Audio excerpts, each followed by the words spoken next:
Bihari.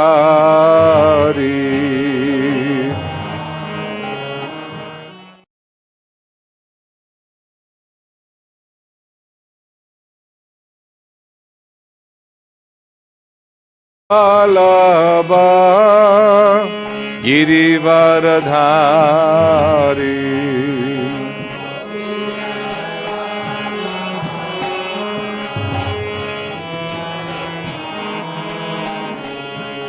Jai Gopi Janavalabha Girivaradhari.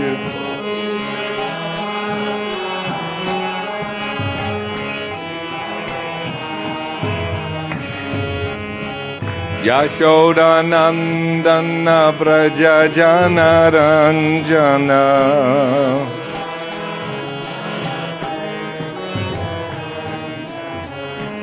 Yashodanandana Braja Janaranjana.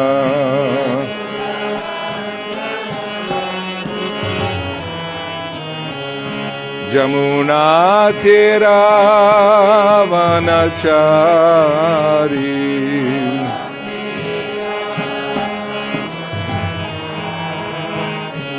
Jamuna Tira Vanachari.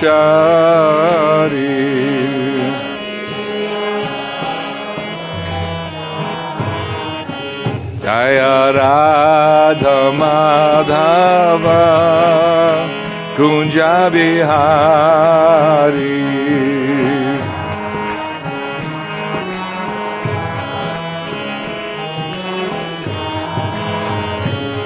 Jai Radha Madhava Kunja Bihari.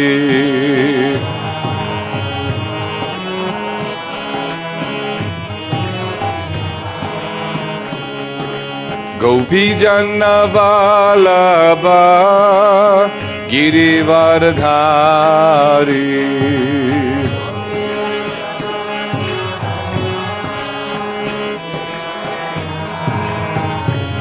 Jai Gopi Janavalabha Girivaradhari.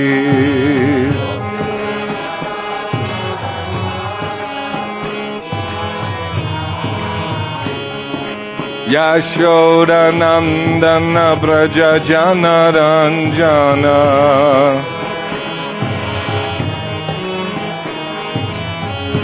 Yashodanandana Braja Janaranjana.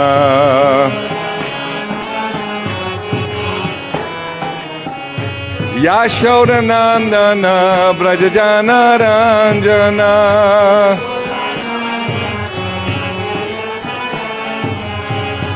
Yashodanandana Braja Janaranjana.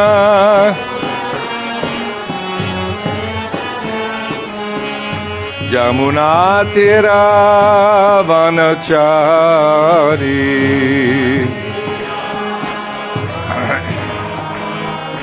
Jamuna Tira Vanachari.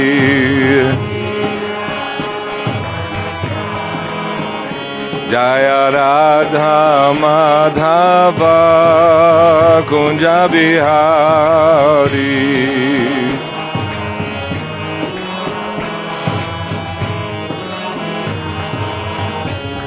Hare Krishna, Hare Krishna, Krishna Krishna, Hare Hare, Hare Rama, Hare Rama, Rama Rama, Hare Hare.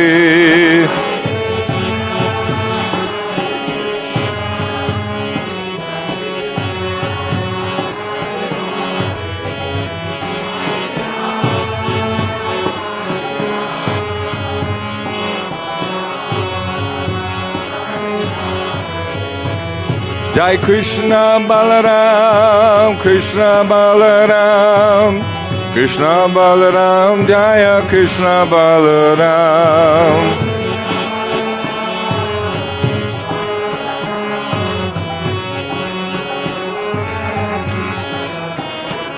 Jai Gauda Nitai, Gauda Nitai, Gauda Nitai, Jaya Gauda Nitai.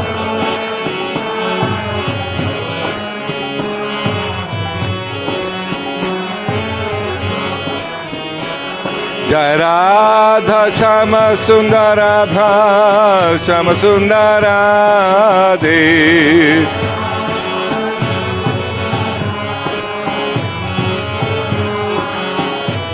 Prabhupada, Prabhupada, Prabhupada, Jaya Srila Prabhupada.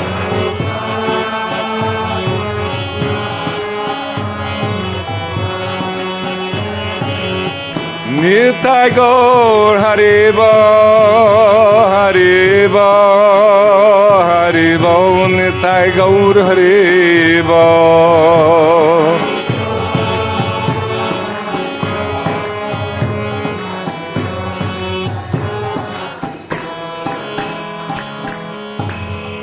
Shri Gaur Nitai, Krishna Balaram Lita Vishaka Radha Shama Sundar Srila Prabhupada Ki.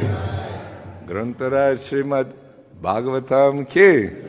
Chaitanya Charitamrita Ki. Namo Vishnu Padaya Krishna Prastaya Bhutale Srimate Bhakti Vedanta Swami Tinamane Namaste Saraswati Deve Gauravani Pacharane Nirvishesha Shunyavadi Paschachadeshatarane. So today's Monday. We have Chaitanya Charitamrita class on Mondays. It's all Bhagavad Gita, Srimad Bhagavatam, Chaitanya Charitamrita. It's all in the family. Progressively trying to understand Krishna more and more. Jaya Jaya Shri Chaitanya Jaya Nityananda. Jaya Dvaita Chandra Jaya Gaura Bhakta Vrinda. Jaya Jaya Shri Chaitanya Jaya Nityananda. Jaya Dvaita Chandra Jaya Gaura Bhakta Vrinda. Jaya Jaya Shri Chaitanya Jaya Nityananda. Jaya Dvaita Chandra Jaya Gaura Bhakta Vrindam. So we're reading Sri Chaitanya Charitamrita, Adi Lila 3. The external reasons for Lord Chaitanya's appearance, text 18. Sārṣṭi sārūpya ara sāmīpya sālokya.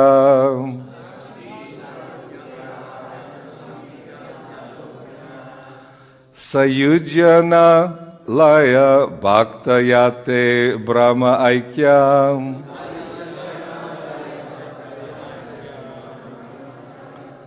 Sārṣṭi sārūpya ara sāmīpya sālokya.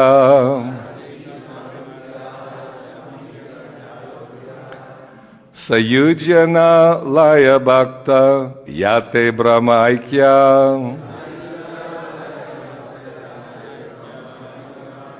Sārṣṭi sārūpya ara sāmīpya sālokya.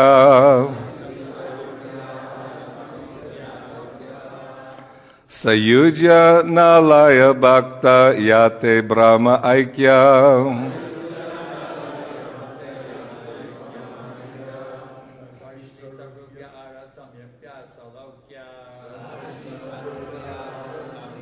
Sālokya.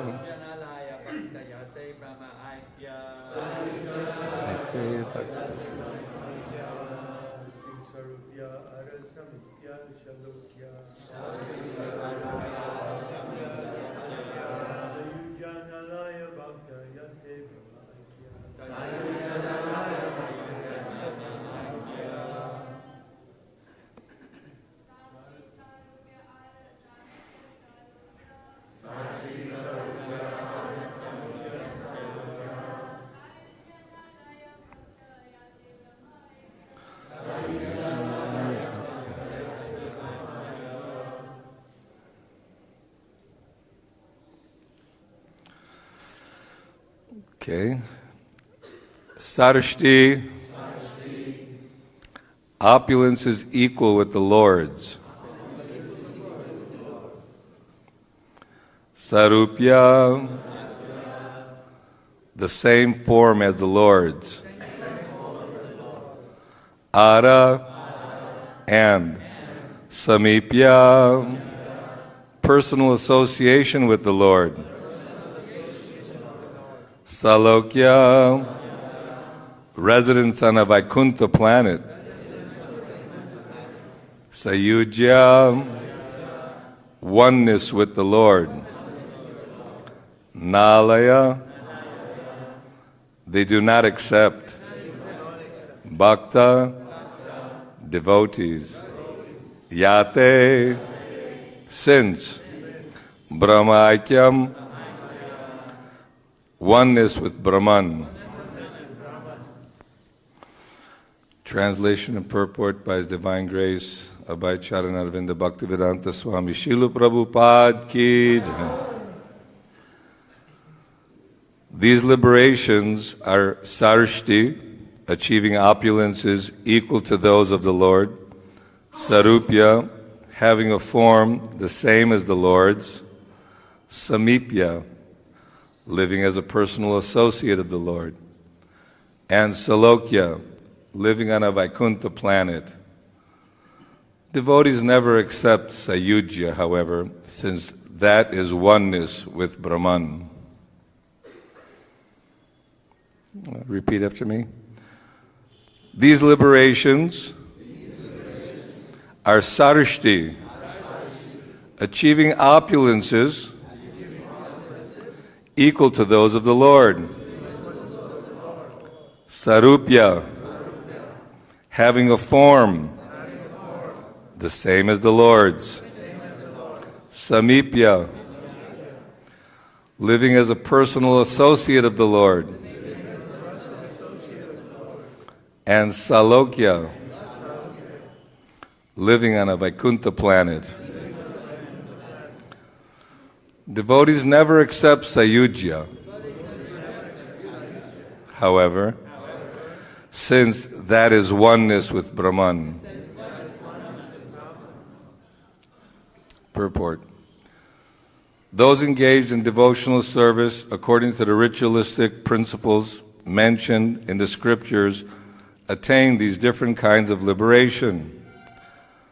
But although such devotees can attain sārṣṭi, sārūpya, sāmīpya, and sālokya, they are not concerned with these liberations. For such devotees are satisfied only in rendering transcendental loving service to the Lord. The fifth kind of liberation, sāyujya, is never accepted, even by devotees who perform only ritualistic worship.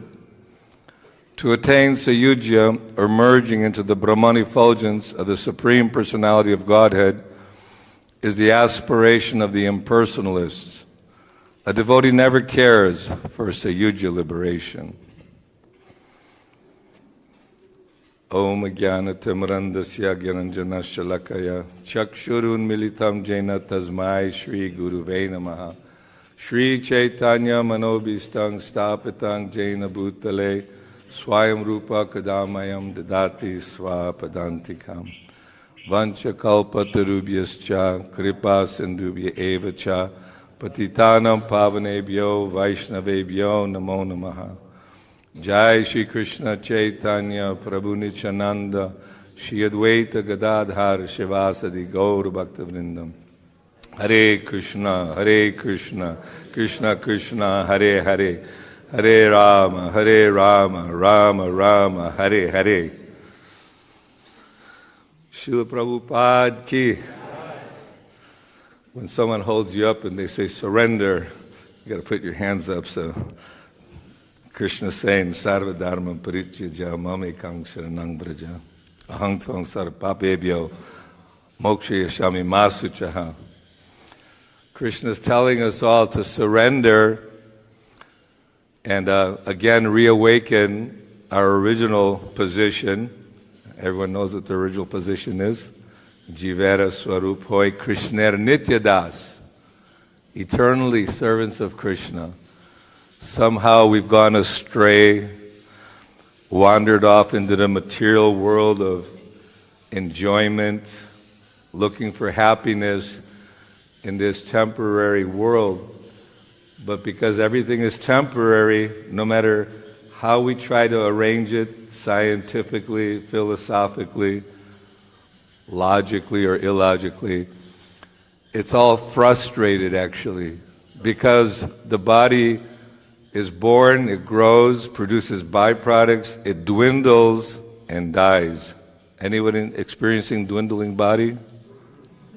A few dwindlers here? We're all dwindling. So again and again, from the highest planet down to the lowest planet, Lord Brahma may have the intelligence to create a whole universe and live for billions of years. And other living entities may have a minute life, very short lifetime. Maybe a little bug attracted to the light, it goes and burns, it's finished. So Chaitanya Mahaprabhu, out of kindness, out of great mercy, Rupa Goswami has identified Chaitanya Mahaprabhu as Namo Mahavadanyaya Krishna Prema Pradayate Krishnaya Krishna Chaitanya Namane Gaudatvaşe Namaha.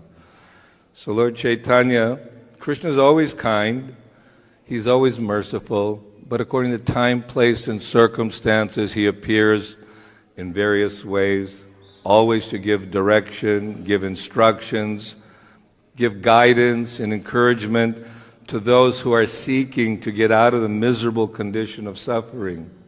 When you see somebody is suffering, you want to help them. You want to guide them. And Srila Prabhupada, almost you can't understand why is it he would take so much burden on his head and so much austerity to cross the ocean at such an advanced age, and practically everyone was telling, don't go, you're old, you're simply going to die there.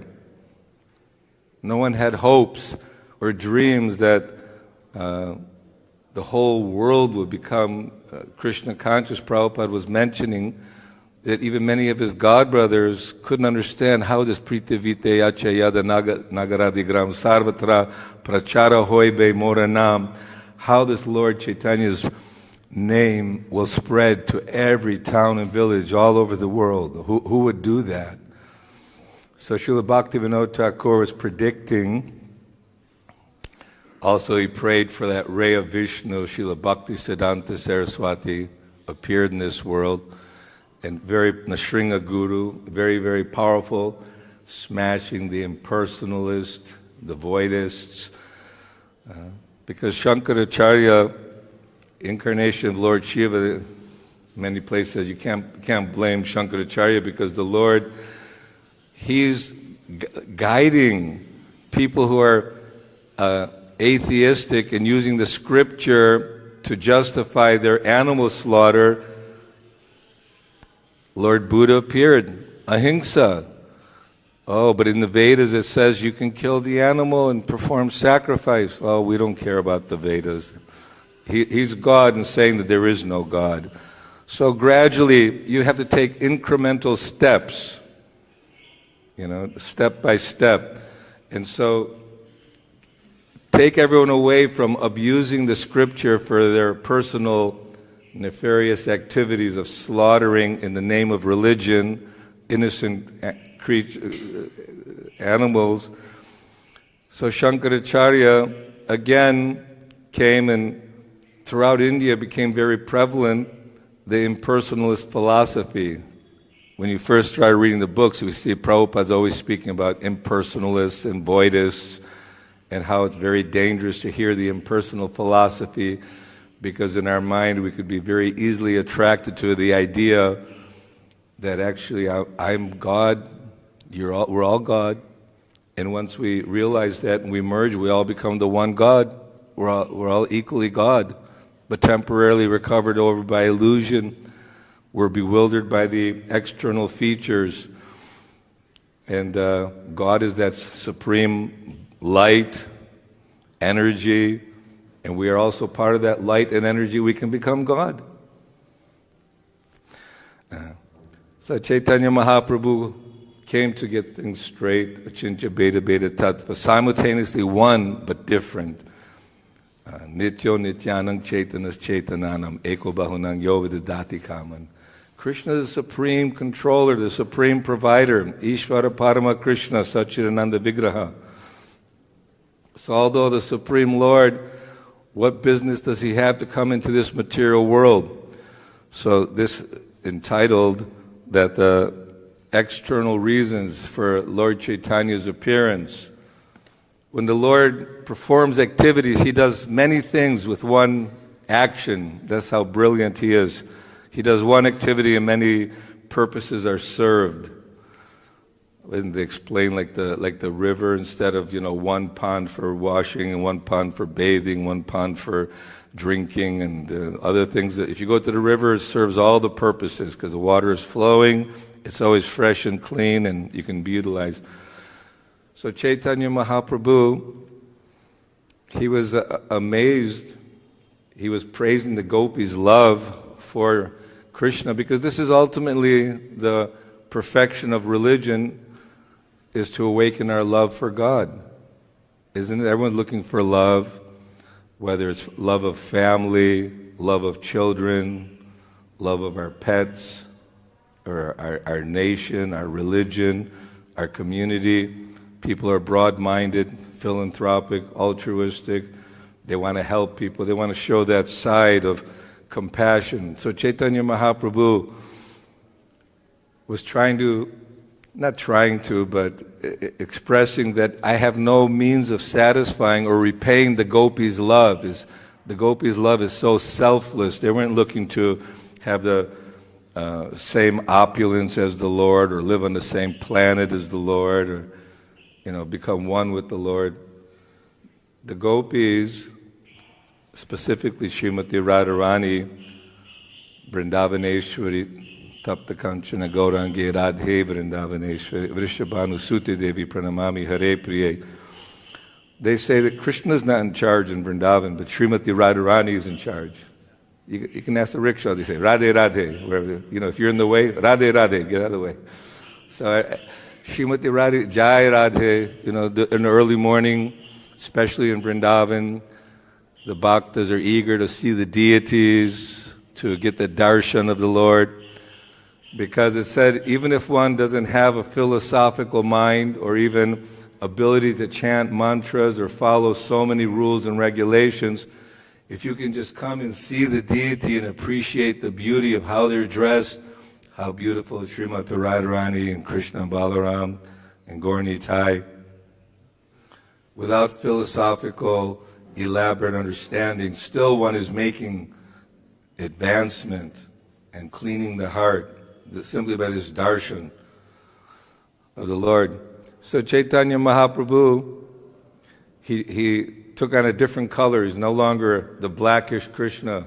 Krishna Varnam Tusha Krishnam Sangopangastra Parasajam Jagnai Sankirtan Prayar Yajanti Hisamedasaha. Says one who's intelligent in this age of Kali Yuga, he'll worship Chaitanya Mahaprabhu and his associates, Chaitanya, Nityananda, Advaita Acharya. The Lord came with his associates. When the Lord appears, he first had Sachimata appear, and also Advaita Acharya, and all the different devotees, because the Lord doesn't simply engage in pastimes with just ordinary persons. These are all Nitya Siddhas, eternally liberated souls. Although for us who are on the mundane platform, we sometimes try to evaluate what is the difference between a guru, Nitya Siddha, or Nitya Bhada, one who's eternally conditioned, because that's a bewilderment. Well, if you're eternally liberated, how you can become conditioned?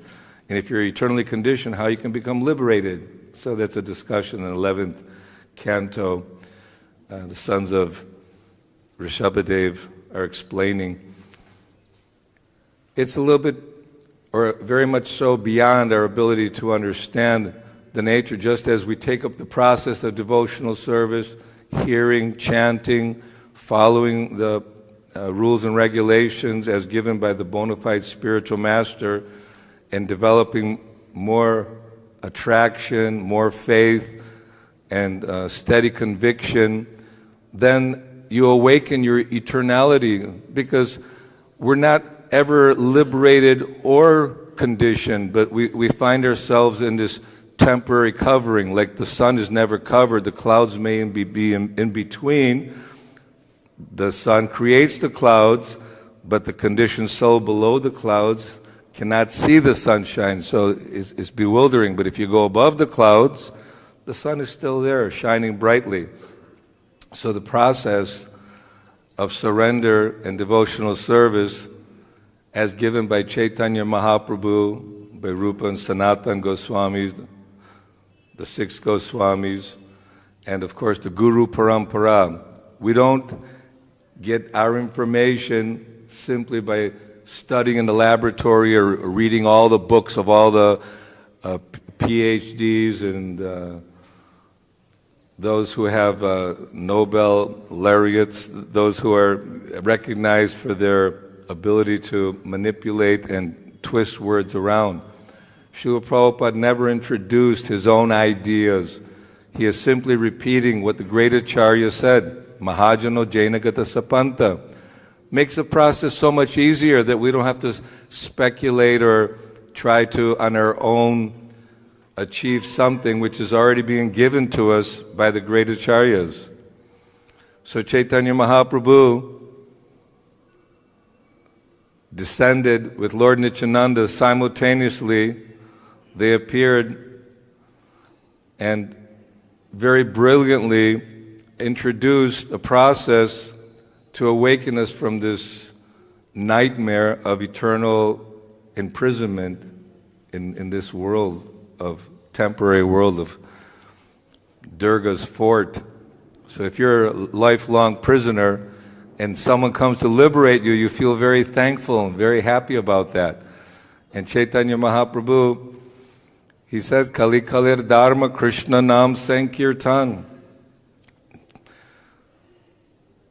Haridas Thakur, the Namacharya, appeared to show that simply being fixed on calling out Krishna's holy name, all success, all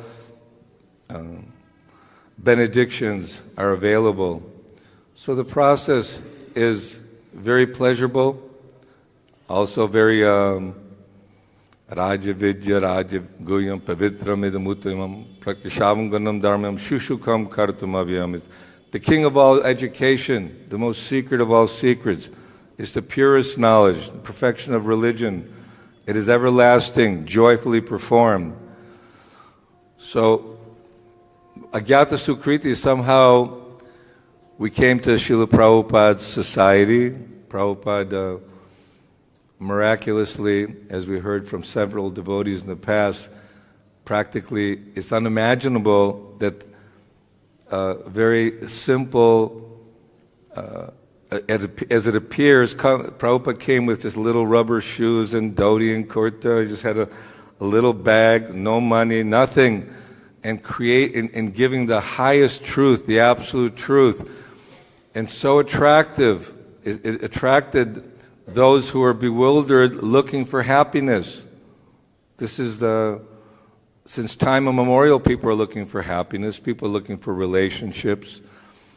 And Krishna is giving us the process. Doesn't matter whether you're a brahmachari, grihastha, vanaprastha, or sannyasi. Srila Prabhupada told in the teachings of Chaitanya Mahaprabhu how Chaitanya Mahaprabhu, although at a very young age, he was recognized as Nimai Pandit.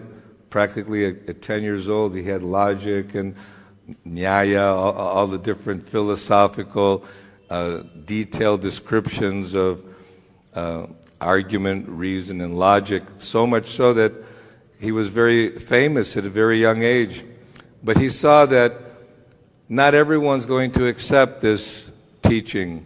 You know, we have those who are impersonalists and the puffed up students and whatnot. So Chaitanya Mahaprabhu at 24 years old took such sannyas order.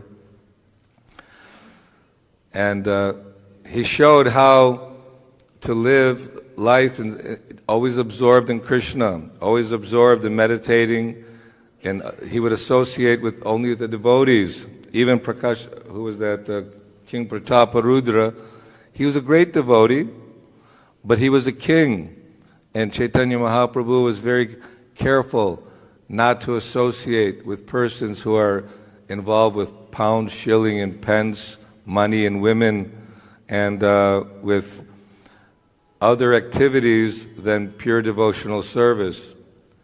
But Prakashananda Saraswati also was criticizing Chaitanya Mahaprabhu that, oh, you're a sannyasi, you took sannyas in our order, in the Keshava Bharati, was it impersonalists, because the impersonalists felt that this chanting and dancing is fanaticism. It's not really meant for the sannyasis or those who are seriously taking up the spiritual path, should be studying and lecturing.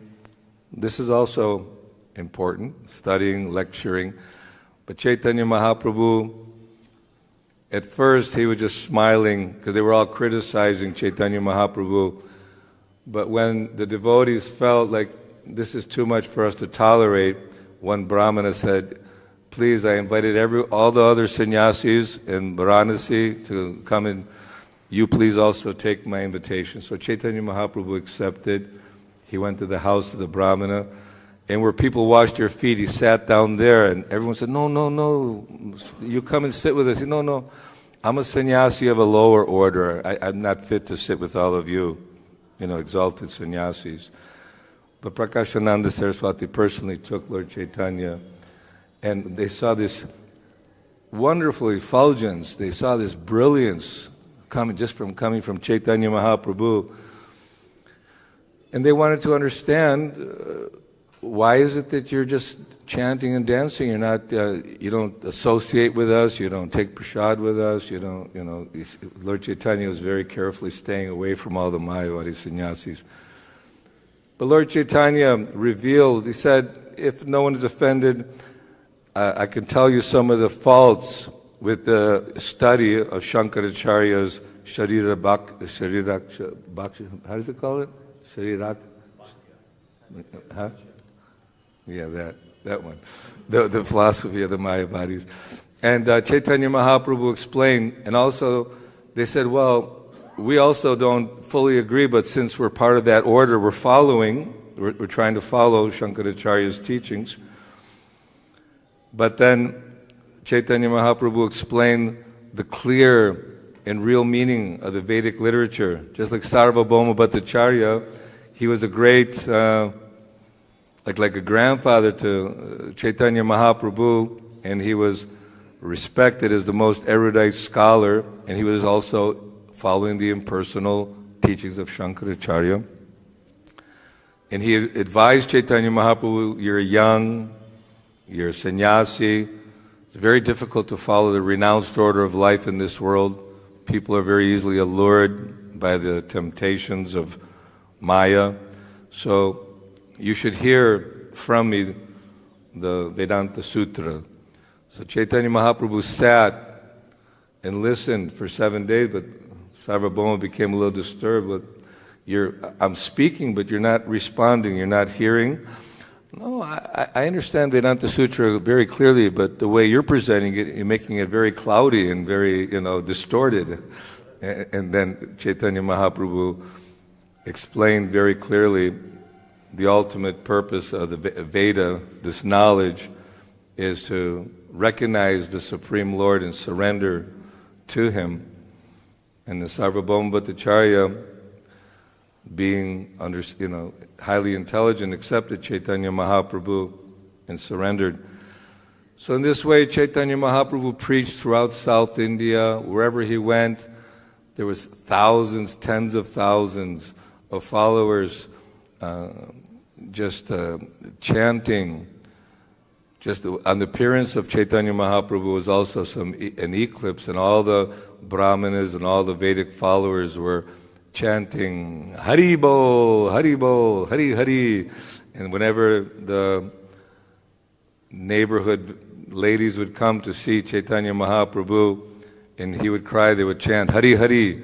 So they call him Gora Hari, because he was golden colored, like the resembling Srimati Radharani's effulgent golden glow. So Gora Hari, Chaitanya Mahaprabhu, was inducing everyone to chant the holy name of the Lord. And this is what Srila Prabhupada did. I remember when we were in Washington, D.C., bicentennial, July 4th, during Guru Puja, Prabhupada just put his hands up and all devotees started jumping like Bhanabhata Prabhu. He's 72 and he jumps high. And you can see that Prabhupada had such Shakti, such potency, that simply just by a gesture, then all devotees sprung into ecstasy and feelings of emotion and happiness. Knowing that we have a master, a resident of Vaikuṇṭha, the spiritual world, Goloka Vrindavan, amongst us. Even from the very, very beginning, everyone understood Prabhupada's different. He's not just like an ordinary personality. He's a supreme transcendentalist and delivering the most confidential message. So Chaitanya Mahaprabhu preached throughout South India and sent Lord Nityananda to Bangladesh, and also Haridas Thakur was preaching. All the devotees, the different branches, Advaita Acharya, all the different branches of the Chaitanya tree are distributing this love of Godhead. Chaitanya Mahaprabhu said, like, I'm a gardener, I've come with so many fruits and of love of Godhead, but who will take them? How will I distribute all this nectar to everyone? So this is the prediction that Chaitanya Mahaprabhu's mission would spread all over the world. And Srila Prabhupada, they predicted, would have so many centers around the world and plant Krishna Bhakti in the Western world, what to speak of, and also revitalized here in India. Because in India, most people were thinking that we're missing out. We need technology, we need money and roads, and whatever the West is doing, they must have it right. We should follow their footsteps. But by factories and by this kind of making nuts and bolts and tires is not going to produce fruits and grains and milk. So the Varnashram system, which Prabhupada also was explaining, that living off the land, taking care of Gaumata, the cows and bulls, and growing our own, because we're not going to be able to eat the bombs and nuts and bolts and all the different distractions of the factory life, this ugra karma they call it, that people are just tricked into thinking there's some happiness by earning money and by living in the big cities with manufacturing so many industrialized products. But we see how the world is very quickly crumbling around us, as it does all the time. It goes from Satya Yuga, Treta Yuga, Dwapara Yuga, Kali Yuga. Now we're 5,000 some years into Kali Yuga. Even although it's rampant, slaughterhouses, slaughtering the babies in the womb, and people are fighting more and more due to the bodily concept of life. How to convey the message of Chaitanya Mahaprabhu that we're all eternal servants of the Lord, and that the Lord's holy name, the congregational chanting of Krishna's holy name, can bring about perfection in life. And the simple process is following Prabhupada's footsteps. Read my books, read Bhagavatam. Some devotees are reading 1 hour, 2 hours, 3 hours. Many places Prabhupada says, read all day long, Srimad Bhagavatam, hear the Bhagavatam, hear the Bhagavad Gita in the society of devotees. We might have our mind packed with all kinds of plans and ideas, all kinds of apprehensions or feelings, thinking, yeah, but what if all this is just some kind of very fascinating story? The great acharyas put together some elaborate explanations just to, entertain us somehow or other. But any logical and reasonable person, after hearing Srimad Bhagavatam and taking up the process of chanting Krishna's holy name, Hare Krishna, Krishna Krishna, Hare Hare, Hare Rama, Rama Rama, Hare Hare. The Krishna chanting and hearing about Krishna, that cleans the heart, Cheto Darpanamarjanam. And this is what we're here in the Krishna consciousness movement to do, not only clean our own heart, but go on Sankirtan, go out preaching. We see every day devotees are feeding, 20,000, 25,000 cups of khichdi every day, thousands of books going out every single day. During the marathon this year, I don't know the total numbers, but millions of books, literatures went out. Now, not that everyone's going to open the book and have a profound realization that, yes, I need to surrender to Krishna. But Mother Nature is punishing all of us in such a heavy, heavy way that we're looking out of distress, out of need of wealth, even those who are a little bit inquisitive and those who are seriously seeking the absolute truth. These are the proper candidates for Krishna consciousness. So we're trying to broadcast the message of Krishna. Now through the internet, people can listen to so many lectures which are taking place. We can see the deities from all over the world. So much good is there, but also so much nonsense is there. You can read all the conspiracy theories. You can read all about what this person did and that person did, or what they didn't do, what they shouldn't have done, and how they did it, and then you get all mixed up with looking for faults, and you see, even such a great personality had difficulty. Yes, there'll be many battle scars, many sergeants, lieutenants, captains, generals may fall in the battle, but if they can get up and continue, that's even more glorious. We've seen that sometimes out of sentiment, people come to Krishna consciousness, but due to the strong influence of maya, or desires to enjoy this temporary allurement, they may go away. But Krishna doesn't forget. Any little bit of service that was rendered in Krishna, for Prabhupada, that's Krishna never forgets. Arjuna was saying, Krishna, how is it that you remember that you spoke to the sun god some millions of years ago, the same philosophy of Bhagavad Gita? Yeah, Arjuna, you were there too, but you've forgotten. We're together. We've existed in the past, we're existing now, and we'll continue to exist in the future. So why build a little sandcastle on the shore of the beach? What's going to happen? The wave's going to come in and just wash it all away. Going to wash it all away. So we're thinking that there'll be some happiness in this world. I can make it happen. Although everyone's tried, but everyone's ultimately simply another name in the books of history. But if we read about Krishna and Krishna's activities in Krishna book, how he loves the devotees, how he serves the devotees, and devotees, they don't want anything. They don't want to achieve whatever gift. We're hearing how Muchukunda was offered. Please take some benediction. No, I don't need. I just want to be your servant.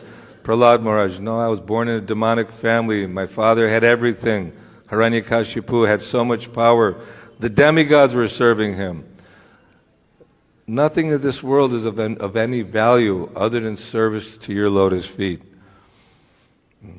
So to get that mood of renunciation, this jnana vairagya, it takes faith. We need faith in the words of the spiritual master and the faith in Krishna.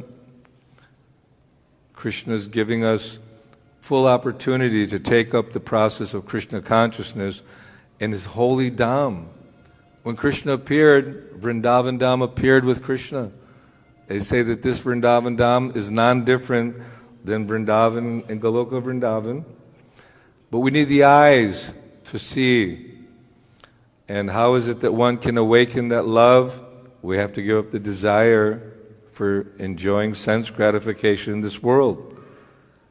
It's not simply simple and dry as that. We need that parang drishtva nivartate, the higher taste. And the higher taste will come by cleansing. I know in the early days, I think one devotee, it might have been Jamuna, Prabhupada gave a pot, this pot was all caked with black. And he said, you go wash this pot, it's going to get ready for your sister's wedding, whatever. So she's scrubbing away and she brought it. Prabhupada said, yeah, it's good, but you have to go deeper. And so, when the black is caked on from the cooking again and again, so 2-3 times it went on, and she was scrubbing for the whole day practically. And finally, all the dirt got out, and it was, Prabhupada said, yes, very nice, very nicely done. So although we're taking the process of cleansing, hearing, chanting, associating with devotees, trying to come to the morning program, trying to follow the rules and regulations, so many rules and regulations, how to be clean, how to be responsible, how to actually conquer the mind and senses. These are all very, very difficult tasks. Somebody was telling me the other day that they had a overweight problem. So before they could perform some operation to cut down the stomach to a small size, they want to see that you can follow some basic, restraint. Otherwise, they wouldn't do the operation. So even for mundane activities, I mean, of course, sometimes these things are necessary, but we have to try to gain strength in our spiritual practices. And the routine is important. The sadhana is extremely important, because if we don't follow the doctor's advice, there'll be a relapse. Again, Maya is available, and we're thinking, anyway, whatever. I want to give in to the ideas of sense gratification. But that's why Krishna's provided such nice prasadam, so the devotees can actually offer with love and devotion to Krishna. And there's nice prasadam available for all the devotees. The darshan, so beautiful. The temples are very beautiful. Philosophy, you can mentally, intellectually be stimulated and satisfied that we have everything. But Maya keeps convincing us otherwise, that no, there's real happiness here. All you have to do is go out in the material world and conquer Maya. But this Daivi Hesha Gunamayi Mama Maya Duratyaya Mameva Ye Prapajante Mayame Tang Tarantite. This divine energy of Krishna is difficult to overcome. But if we surrender to Krishna, we can cross beyond Maya. So this is Chaitanya Mahaprabhu, Sankirtan mission. Prabhupada never got tired of preaching, doesn't matter what time of the day. Prabhupada, we have a TV interview or a radio interview, but it's late at night, 12 or 1 o'clock, but so many million of people will listen. Okay, people will listen, I'm going. Oh, Prabhupada, we're sorry that no one showed up at this program. Prabhupada said, you did not see Narada Muni, the demigods. Prabhupada's ready to preach to an empty hall. So he's satisfied, Prabhupada's satisfied just that he's fulfilling the order of his spiritual master, Srila Bhaktisiddhanta Saraswati. He had great, firm determination that if I can somehow please my spiritual master, then my life is complete. So we should take on that kind of dedication to Srila Prabhupada. He wanted to spread Krishna consciousness for the benefit of all the suffering conditioned souls. Chaitanya Mahaprabhu also is honored, when he is being glorified. Supreme Lord is not just some glow in the sky. He's a person, supreme person. And it's described that we can actually, in this lifetime, experience Krishna, see Krishna, but not that we should jump artificially thinking that we can not follow our spiritual master or take guidance from the devotees. So Hare Krishna, Krishna Krishna, Hare Hare, Hare Rama, Rama Rama, Hare Hare. Come and join the kirtan, and this way the 24-hour kirtan is going on, and the kirtan should go on in everyone's life, wherever we are. Hare Krishna. Anyone have any questions, comments? Yes, Sankarshan Prabhu.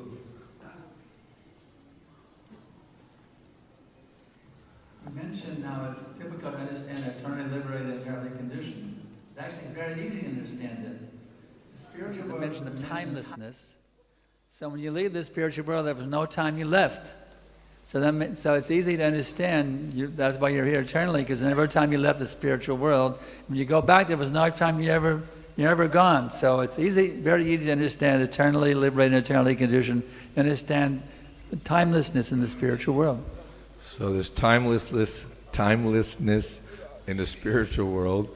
So when you've left and you're sidetracked here in the material world for so long, but then when you awaken that, you're almost never gone, right? You're never gone.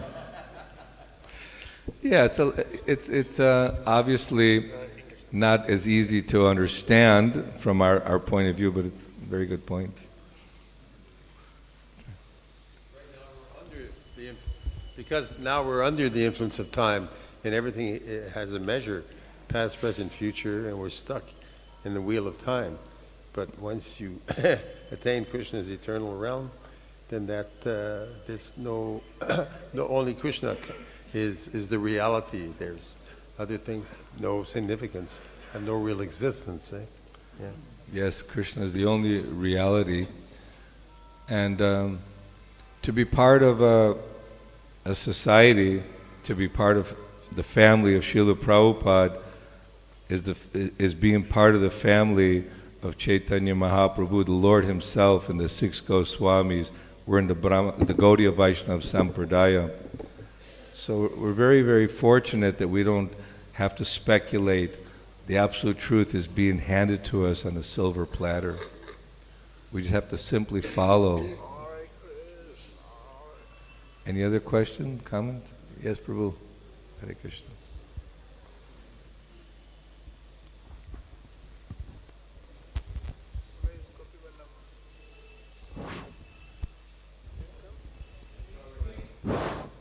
Hare Krishna, Prabhuji. Generally, the devotees don't ask for sāyujya. Now, what will happen if a devotee asks for sāyujya? If he asks for? Sāyujya. Oh, sāyujya. Yeah. Sāyujya, okay. What would happen if he asked for that? He'd become one with it all. This is, like you said, that devotees generally have no interest in all these different types of liberation because they're fully satisfied serving the Lord as servant. But obviously everybody's an individual and there's different degrees of understanding. But here, Chaitanya Mahaprabhu is giving us the highest understanding. So if someone's looking for sāyujya, merging into, they may temporarily be of that mindset, but arurya krichena parang padang tada patantyado yad, that one falls down again to this material existence because the Brahma, it's like the rocket goes up, we see, oh, it's so high up in the sky, the Sputniks or the rockets are flying, but they go up and they have to come down again. Everything comes down back to the material world, from the highest planet down to the lowest. So whether to merge into the Lord, or these are all temporary achievements, but the highest achievement is go back home, back to Godhead, or serve the Lord eternally as His servant. It's the best way. Thank you. Hare Krishna.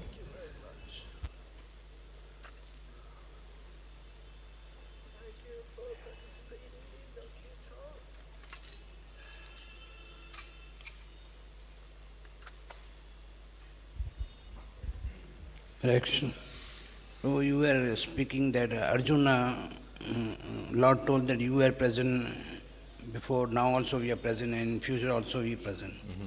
So similarly, all the living entities, they are present before, they are present now, and they will be present in future also. Right. Yes, every living entity is eternally a spark of Krishna, always existing with Krishna. And when we've forgotten Krishna, we've been given the opportunity to try to enjoy separately from Krishna. That's what the whole material world is for. The 8,400,000 species of life, every kind of animal, beast, plant, human, demigod, everything's available, but nothing will satisfy. We're all ever existing, and until we awaken that eternal existence, we're going to continue to suffer in this world. Yeah, Mataji first and then Prabhuji.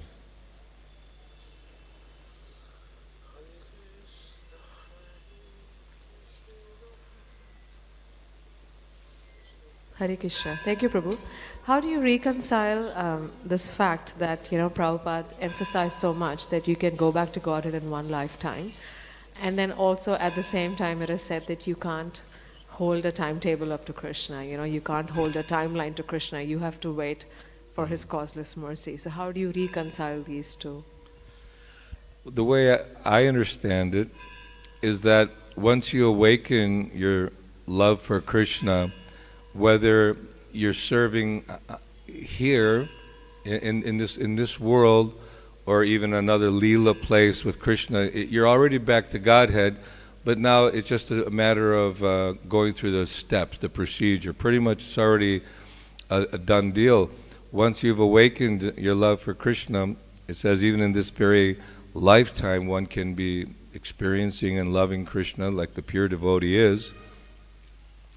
And so, yes, immediately one can awaken be home back to Godhead, although it may take some steps to get there. Prabhuji? I drank the coconut. Hare Krishna, Prabhuji.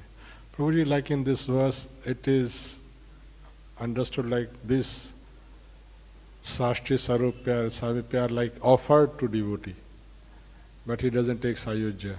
So it means if devotee advance in Krishna consciousness, these all things are offered and then he doesn't take, or our eternal, like whatever sārūpya is already there? Or? Well, Krishna sometimes tests the devotees to see, because we're in this world with different aspirations and goals, and Krishna's offering, please, you take something. No, I only want to be your eternal servant.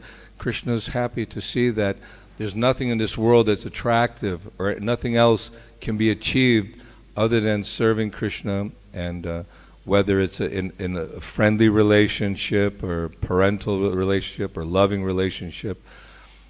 But the offer is there. Everything's available. Any species of life is available. Demigod bodies are available. Demon bodies are available. But human life is meant to go back home, back to Godhead. Yes, Prabhu.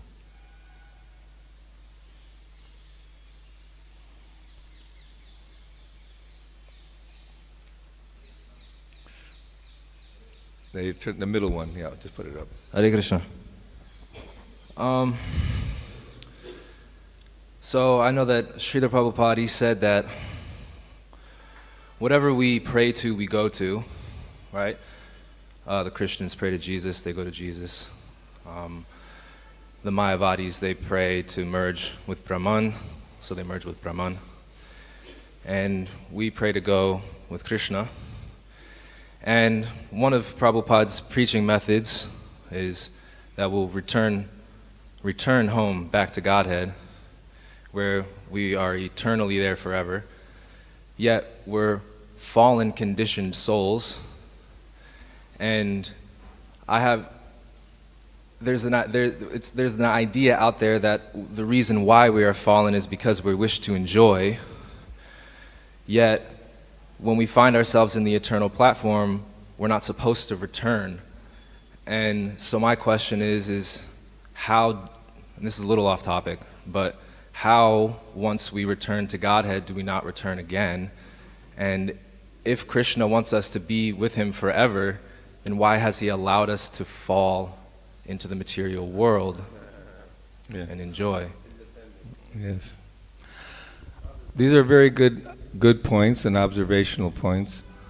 Somehow or other, we've that desire came, what if I could be the enjoyer? And that's always available. And there are some that never are tempted by such an idea, and maybe others that had, like all of us conditioned in this material existence, have a desire to enjoy in this world. But by taking up again the process of Krishna consciousness, I guess you learn your lesson. It's a special lesson being learned, that there's nothing beyond Krishna's lotus feet, or being an eternal servant of Krishna is everything we need. And when we go back to the spiritual world, we don't want to come back again to this material world. But how it happened, I sometimes ask a heavy question like that. Someone says, because you have a teeny brain, you don't really, you can never understand the intricacies of it. Yeah. Brahman gives the hint that we're independent. We cannot be forced. Right. Yes, we have our independence, minute independence.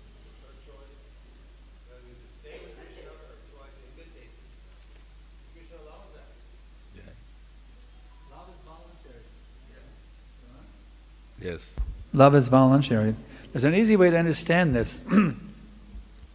Love means you have to have a choice of leaving. What would be the mathematical probability that somebody would want to leave? It's the smallest number, right? 1 divided by infinity. But there's an infinite number of living entities in the spiritual world. So if you do the math, 1 divided by infinity equals infinity. There's an infinite number of living entities that fell down. There has to be a probability, otherwise then love cannot exist. There has to be a probability of misusing it. I'm glad you all caught that. No, but it's very good. Srila Prabhupada ki jai. Shri Chaitanya Charitamrita ki jai.